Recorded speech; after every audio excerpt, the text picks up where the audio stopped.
9 मई के मुकदमात का फैसला आने का सिलसिला शुरू हो चुका है।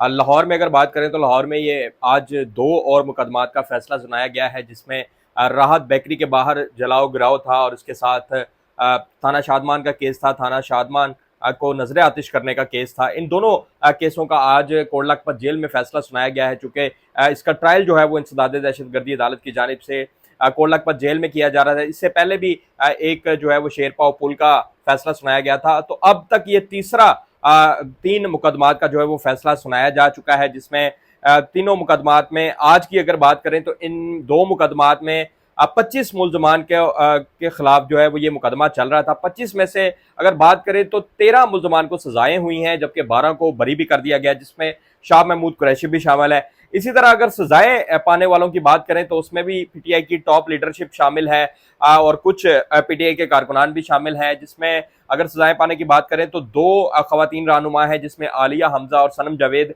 इन दोनों को इन दोनों मुकदमात में यानी थाना शादमान केस और जो राहत बेकरी केस है, इन दोनों में जो है वो इनको 5-5 साल की सजा सुनाई गई है, जबकि डॉक्टर यास्मीन राशिद को 10-10 साल की दोनों मुकदमात में सजाएं सुनाई गई हैं। इसी तरह जो पीटीआई की दूसरी लीडरशिप है, टॉप लीडरशिप, जिसमें साबिक गवर्नर उमर सरफराज चीमा है, उनको 10-10 साल की सजा सुनाई गई। इसी तरह साबिक जो है सेनेटर भी हैं, उनको 10 साल की सजा सुनाई गई दोनों मुकदमात में। और इसी तरह मियां महमूद रशीद जो साबिक सूबाई वजीर थे, उनको भी जो है वो 10-10 साल की सजा सुनाई गई है। जैसे मैंने आपको बताया कि ये 2 मुकदमात थे, थाना शादमान और राहत बेकरी, इन दोनों का फैसला आज हुआ है। और इससे पहले एक जो लाहौर में फैसला हुआ था वो हुआ था शेरपाव पुल का, और शाह महमूद कुरैशी को उसमें भी बरी कर दिया गया था। शाह महमूद कुरैशी को इन दोनों मुकदमात में भी बरी कर दिया गया है। ओवरऑल जो इन दोनों मुकदमात में मुल्जमान की तादाद थी वो 25 थी। 25 में से 13 को सजाएं हुई हैं, 12 को जो है वो बरी किया गया है। अगर बात करूं तो 50-50% जो है वो इसमें तकरीबन सजाएं हुई और 50% को बरी किया गया। अब कहा यह जा रहा है कि जी शाह महमूद कुरैशी ने डील की है और इसी वजह से शायद उनको पहले भी एक मुकदमे से बरी कर दिया गया और फिर अब भी इन 2 मुकदमात में बरी कर दिया गया। ये तो अल्लाह बेहतर जाने के आया उन्होंने डील की है या नहीं की। लेकिन यह है कि सिर्फ शाह महमूद कुरैशी को बरी नहीं किया गया, उनके साथ 12 दीगर ऐसे मुल्जमान भी हैं जिनको बरी किया गया, और वो 12 ऐसे लोग हैं जो पार्टी की लीडरशिप नहीं है, वो एक आम से कारकुनान है। मैं आपको उनके नाम भी बता देता हूं। इसमें टॉप पे जो आपको मैंने नाम बताया शाह महमूद कुरैशी तो शामिल ही शामिल है। इसके अलावा जो बाकी बरी हुए हैं उसमें पाकिस्तान तहरीक इंसाफ के कारकुनान हैं, जिसमें मोहम्मद अवैस हैं, मोहम्मद फिजान है, तैयब सुल्तान, शाहिद बेग, सुहेल खान, रफीउद्दीन, फरीद खान, सलमान अहमद, अब्दुल कादिर, माजिद अली, बख्तरवा। ये वो 12 लोग हैं शाह महमूद कुरैशी समेत जिनको जो है वो बरी कर दिया गया है इन मुकदमात में से। अब कुछ लोग ये कह रहे हैं कि शाह महमूद कुरैशी जो है वो 3 मुकदमात में से बरी हो गए तो उनको शायद अब जेल से बाहर निकाल दिया जाएगा, तो ऐसा बिल्कुल भी नहीं है। शाह महमूद कुरैशी पर अब भी तकरीबन को 13 के करीब ऐसे मुकदमात हैं जिनमें उनका नाम है और अभी उनके फैसले नहीं आए, वो 9 मई के मुकदमात हैं। दूसरी जानिब अगर हम बात करें कि शाह महमूद कुरैशी का जिस तरह से सारे कह रहे हैं डील होगी, तो शाह महमूद कुरैशी एक सीनियर सियासतदान है।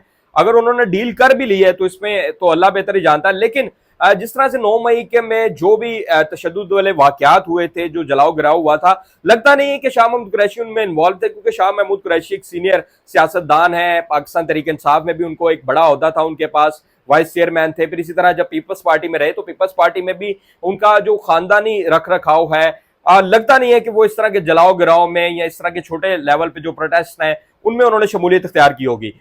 इसके साथ ही अगर मैं बात करूं तो जो सजाएं हुई हैं उनमें भी कुछ कारकुनान शामिल है, सिर्फ लीडरशिप को सजाएं नहीं हुई।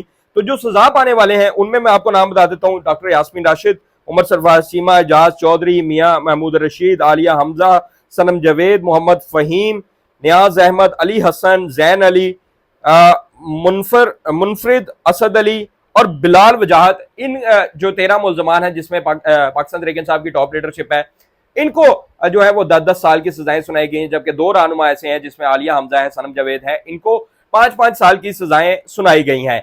अब तक मैंने जैसे आपको बताया कि लाहौर में ये तीसरा मुकदमा है आज, चूंकि 2 इकट्ठे मुकदमात का फैसला सुनाया गया और अभी भी 13 मुकदमात ऐसे पड़े हैं कि जिनमें जो है वो सजाएं आना बाकी हैं। हो सकता है कि शाह महमूद कुरैशी उसमें अदालत आलिया को या पुलिस को या इदारों को कोई सबूत उनके खिलाफ मिल जाए तो उनको उनमें सजा में जो है वो फिक्स कर दिया जाए, लेकिन अभी तक जो है वो शाह महमूद कुरैशी खुशकिस्मती से तीनों मुकदमात से जो है वो बरी हो गए। और जिन मुल्जमान का मैंने आपको बताया ये पहले से ही कोट लखपत जेल में या दूसरी जेलों में कैद हैं, जिस तरह इमरान खान अडियाला जेल में है।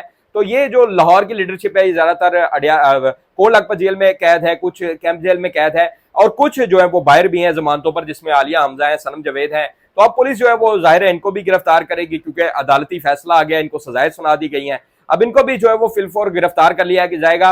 अपील का इनके पास हक जरूर है। हमारी वकील से बात हुई, उन्होंने कहा कि इनके पास अपील का हक जरूर है, ये हाईकोर्ट में अपील कर सकते हैं और उसके बाद फिर ये जाकर सुप्रीम कोर्ट में भी कर सकते हैं, क्योंकि ये फैसला जो है वो इंसदादे दहशतगर्दी की अदालत की जानब से आया। तो इसके ऊपर एक लाहौर हाई कोर्ट होती है, फिर सुप्रीम कोर्ट होती है, तो आप वहां पर जाकर जो है वो अपील कर सकते हैं। पाकिस्तान तहरीक इंसाफ के रहनुमाओं ने कहा है कि हम जो है वो अपील करेंगे। इससे पहले हमने देखा कि opposition leader Punjab assembly Malik Ahmad Khan Bhachar, उनको भी 10 साल की सरगोदा में एक अदालत ने सजा सुनाई थी, सरगोदा की इंसदादे दहशतगर्दी अदालत ने सजा सुनाई थी। तो उन्होंने भी जो है वो हाईकोर्ट से अपील की। अब हाईकोर्ट में उनका केस चल रहा है। अगर हाईकोर्ट भी उनकी सजा बरकरार रख देती तो उनके पास ये हक है, कानून इस चीज का हक देता है कि वो सुप्रीम कोर्ट में जाके अपना जो है वो दायर करें केस, और शायद उन्हें सुप्रीम कोर्ट से रिलीफ मिल जाए। अगर पूरा रिलीफ ना भी मिले तो हो सकता है सजा में कोई कमी हो जाए। तो ये तो जितनी इनकी इन्वॉल्वमेंट है और प्रोसिक्यूशन ने किस तरह से केस को मजबूत किया, क्या सबूत लगाए, और फिर अब इनके वकीलों पे डिपेंड करता है कि ये वकील जो है वो वहां पर जाकर किस तरह से केस लड़ते हैं। और अब देखते हैं कि आया अभी मजीद मैंने आपको बताया कि लाहौर में ऐसे 13 मुकदमात हैं कि जिनकी अभी फैसले आना बाकी। इस तरह पंजाब की मुख्तलिफ अदालतों में ये केस चल रहे हैं।